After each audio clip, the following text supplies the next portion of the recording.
Trap sag. Geskryf deur Driekie Grobler. Trap sag. Trap sag op my hart, sodat jou voetspore nie los 'n vernielde liefdespad. Kuier rustig deur my gemoed, sodat jou woorde nie onrus laat, wat seer kry voed.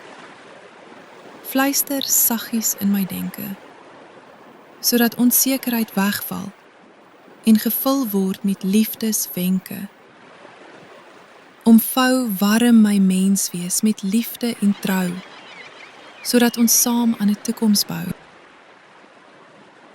As die paar minute iets geroer het binne jou, sal jy bly wees om te hoor dat gedrukte kopieë by die skakels in die beskrywing aangekoop kan word. Baie dankie dat jy geluister het hier by Boekwurm. Onthou om asseblief die hou van knoppie te druk en in te teken op ons kanaal vir nog verhale vol avontuur, liefde en misterie. Deel jou gedagtes in die kommentare, ons hoor graag van jou. Tot die volgende storie, mooi loop.